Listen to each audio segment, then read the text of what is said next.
Fitness Systems. I'm Scott Bryant, and this video is all about what I would have done differently 26 years ago if I'd have known now what I know now 26 years on. So here we go.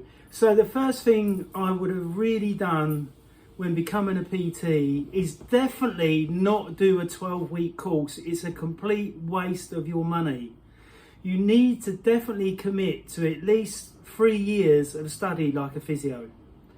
Then if you do 3 years to 6 years of study, you'll become elite at what you do, not just a bog standard trainer that charges £50 an hour, the same as every other donkey or cowboy out there. Now, the reason why I call a lot of PTs cowboys in the gym is because they've done no degree, they've done no real in-depth studying, but they've done a 12-week course, so they think they know everything. They're walking around the gym with a head as big as this, but knowing nothing. So it's really important to understand that if you want to be elite at what you do and good at what you do, you really want to think about long term, like I have for 26 years and still going. So when you decide to go on a personal trainer course, really what you want to do is study anatomy and physiology in depthly, get a qualification in that. Then get some gym hour time in the gym, like you've been working yourself out for over 35 years, like myself. Then that way it will be easier for you to understand reps, sets, loads and tempos and how to get some good results, especially if you've got them in your own body. Does that make sense? Now, number one, what you need to do is study sales and marketing. Now, I studied a book called The 1 Minute Salesman, and really the book is about 10 pages long, and it's all about just selling with love, compassion, and being honest. And I've always used that when I'm doing a sale with a client. So sales and marketing, as well as anatomy and physiology, are really, really hugely important. Now, in the personal training courses, including the one that I did, which was a diploma with the YMCA, which took me over a year to qualify because there were so many different modules I had to do. You couldn't do it in 12 weeks, no way. But that set me up for working with older adults. That set me up for business skills. But really the business skills in the course was really quite crap.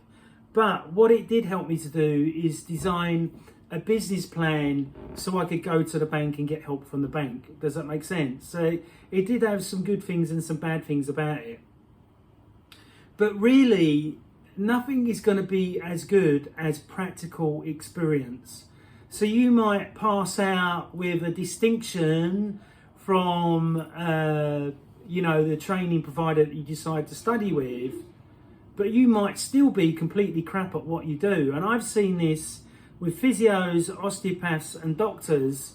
They've got a bit of paper behind their name, but they've just got no practical skill at what they do. Or say I had a client that had knee pain, back pain, shoulder pain, and the physio gave him 27 exercises, and one of the first things he got the guy to do was warm up on a bike where his knee was injured. So why would you get him to warm up on a bike? I checked his glute med, which is the muscle above the glute max, and it was weak. So I knew that after 2 or 3 minutes of him cycling, his knee would track off. So that means because of this muscle was weak, because it controls the hip, controls the knee, the knee pain would get worse. So I took it out of his program.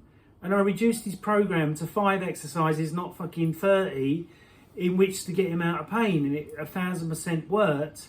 But I wouldn't have learnt this without studying with the Chek Institute and learning about overlapping fitness. So if somebody can't squat because they're in pain, you get them to do half of the squat. And then during the weeks, as the weeks go on, you get them to go lower and lower into the squat. And the body starts to heal much, much better, because you're getting to still do the movement plane. Remember, in your mind, if your body doesn't use it, it loses it. So the doctors and the physios that say, oh, you've just had an operation, You shouldn't exercise for 14 weeks or 25 weeks. What happens is they lose all their muscle mass, and then it's going to take them 3 years to get it back. And we all know, as men and women, how hard it is to gain muscle back once you've got it. Right, so let's get back to talk about what I would do differently with my 26 years of experience. First of all, a brilliant sales and marketing course. Lucky enough for me, I used to do a gardening round where I used to knock on people's doors. Do you want your grass cut? Yes. How much is it? Oh, it's a tenner. Oh, I can't afford a tenner. All right, we'll do it for a fiver. So I learned how to barter and stuff, and I used to sell flowers. My grandma owned a big flowers nursery, so I used to do sales and marketing there. So I learned that quite early. And because I've got the entrepreneurial spirit, that was still really easy for me as well. So you got to remember, you got to become a sales and marketing person, as well as knowing your physiology, your anatomy, and what exercises do what for people. Does that make sense?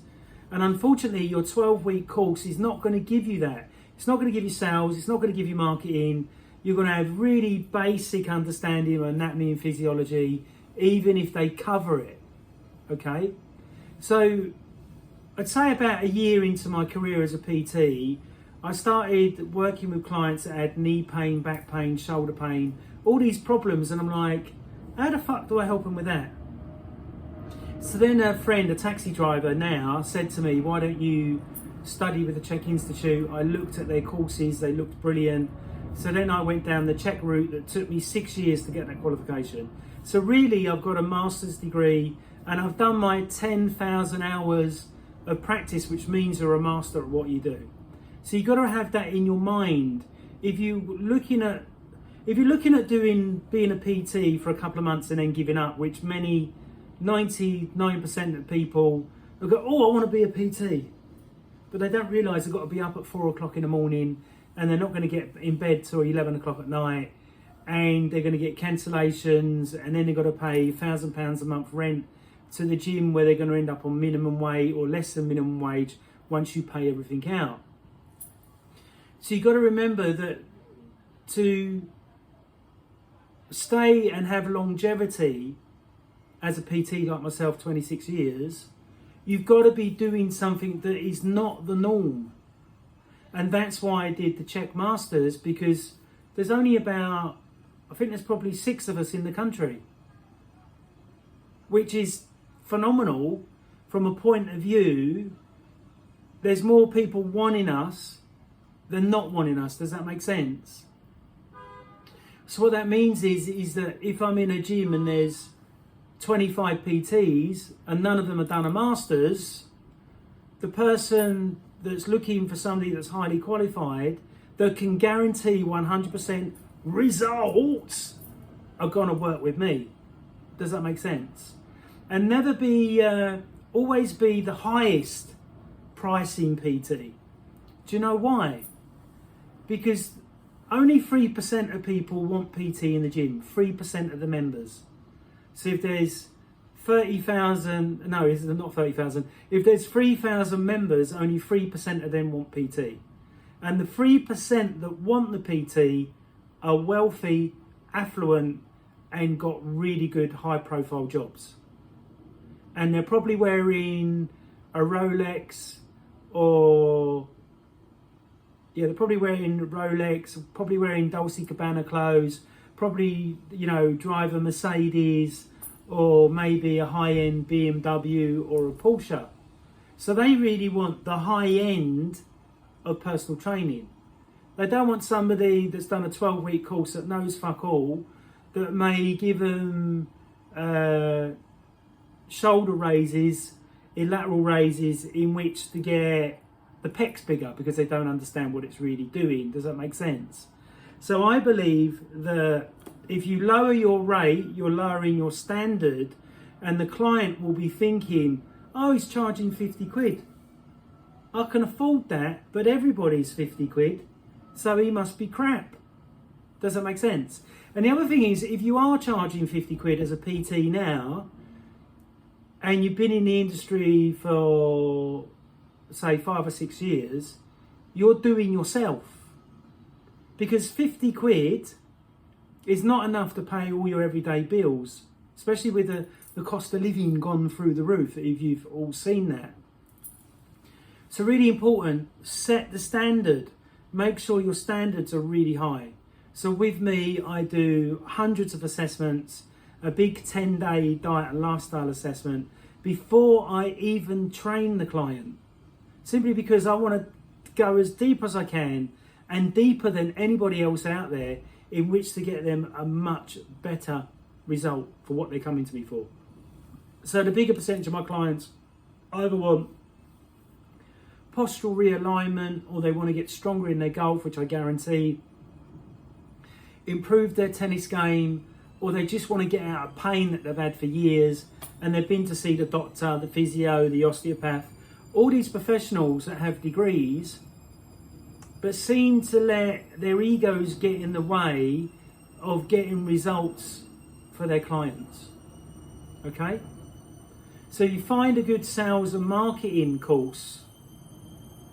The only way to do a good sales and marketing course is to see real good testimonials. Okay?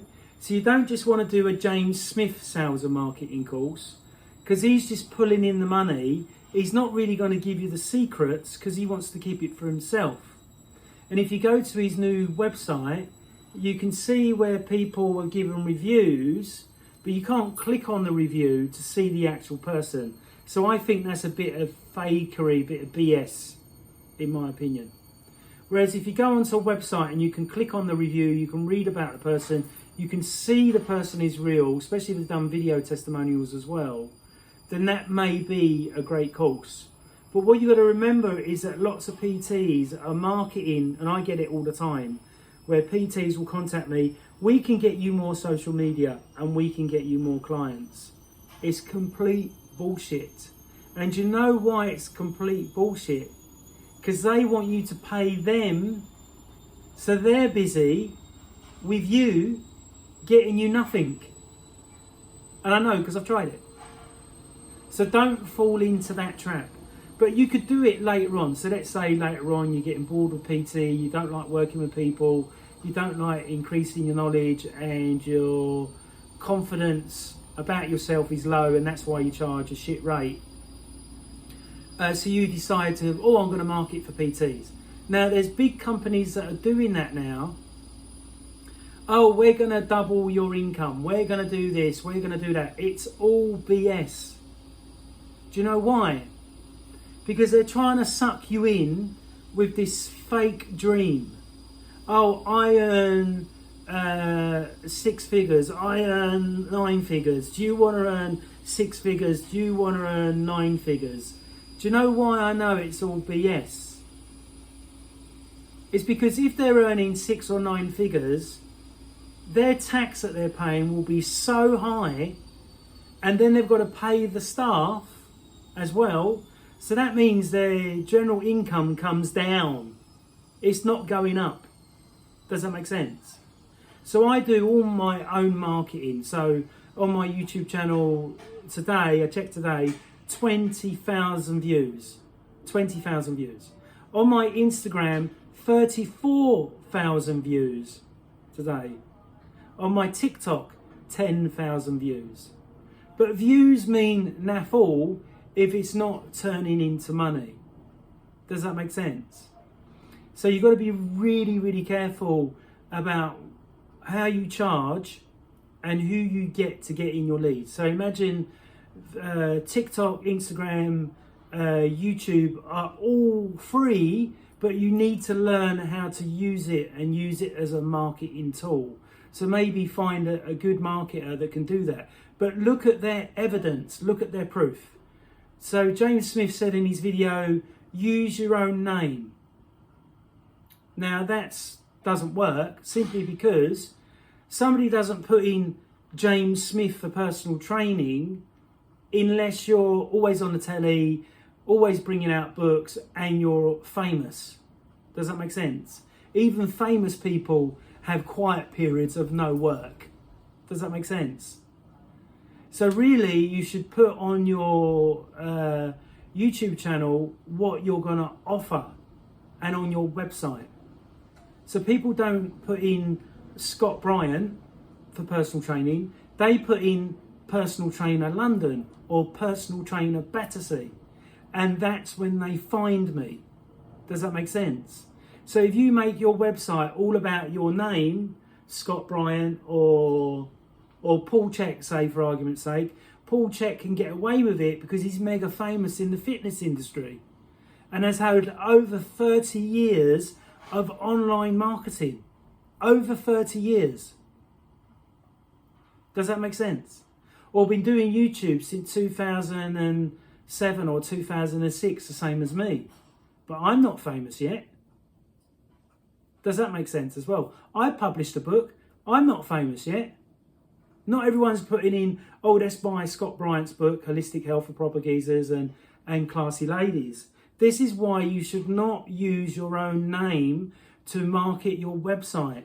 That's why James Smith, there's keywords. That's what keywords are for, you donkey. The same as your book, your first book that you published. You start reading it, vitamin D does this, look for the research at the back of the book. Why didn't you put it where you're talking about vitamin D? How many people are going to go backwards, forwards in a book when 70% of people don't even read the whole book? 70%. They buy the book, you get the commission of £1 and it stays on the side.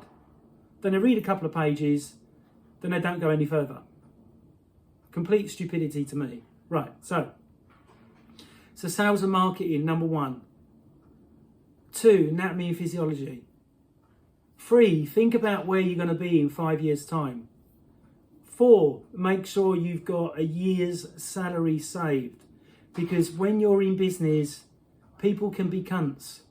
As in, you might think you've got a 25 grand sign up, and then all of a sudden they want their money back. And you've done absolutely nothing wrong. Does that make sense? So you've really got to be aware of this. So you've got to have I fuck you money in your bank account. And what I mean by that is that if you've got a client that's dicking you around, that's winding you up and not listening, even though they come to you to teach them something, then it's time to say, I'm going to refer you on to somebody else. We're not gelling together. Here's your I fuck you money back, and I'm not going to work with you again. Does that make sense? Then this way you've got no stress with your business. So if somebody signs up and you get 3 weeks or 6 weeks into it, they decide to stop, they want a refund, you can say, I'm not going to give you a refund. You're within your rights to do that. But then you're open to being taken to court. And do you really want to be waiting a whole year to find out whether you win the court case or not? I think the bigger percentage of people that are wealthy and got money wouldn't even bother. You know, because them giving you 25 grand or 10 grand or 5 grand or £1,000 is pissing the wind to them. So why would they go for all the hassle of taking you to court and all that shit? Because it's going to cost them an extra £50 if they took you through the small claims court. Does that make sense? So make sure you got the I fuck you money. Make sure that you read at least a new book once a month or once a week. That's how I've read 1,000 books. There's a load behind me, there's a load in front of me, there's a load on the floor, and I really enjoy learning new stuff. And I say to my clients, every time I see you, I will teach you something new and different. It's not going to be the same bicep curls. It's not going to be the same... I'm not just going to be regurgitating the same information all the time to the same client. Does that make sense? I'm going to be giving them something new, something interesting to think about. And that's what 6 years of studying with the Chek Institute gives you. Does that make sense? And that's why it's £33,000 to learn the whole system and then get passed by Paul, where you can see it's behind me and there's a picture of Paul up there with me and Paul together. So it's really important for you to make sure as a UK PT, if you don't want to be one of these PTs that starts in starts and then within 3 months you've given up and you're pissed off of it and you're no longer working in fitness and you're not making, a good living. The way to make a good living is to make sure that you have a percentage of your income going into your education. Even though I've done my master's with the Institute, I'm still doing extra studying. I'm still doing a master's shaman course. I'm still buying new books every week or every month in which to keep my knowledge up there. I'm still listening to other gurus that I like and taking on their philosophy. Does that make sense? Because I've got one of these minds, if I keep doing the same thing, I get bored and I hate it. So I've got to keep learning new stuff. So Lights Out is a great book to read. Changing for Good is another good book to read. The Art of Breathing, a brilliant book to read. Mindfulness for Health is another great book to read. Eat Right for Your Metabolism is another good book to read. Osho is a great book to read. I'm just reading off the books that are in front of me. Deep Work, another great book to read. The Power of Your Dreams is another great book to read. The 7 Habits of Highly Effective People, another great book to read. So there's hundreds of books that you can read. So if you read 1 book a week, that's 52 books a year. So you'll be reading more than the average person. You'll be like a CEO more or a millionaire that's reading 1 book a week. Does that make sense? And you can read 1 book a week. All you do is that you go into the index part of the page, look at the subject you want to read up and read that section. You don't have to read the whole fucking book, because lots of books are full of waffle and they have the golden nuggets. You just want to go for the golden nuggets. So I hope you've enjoyed this video.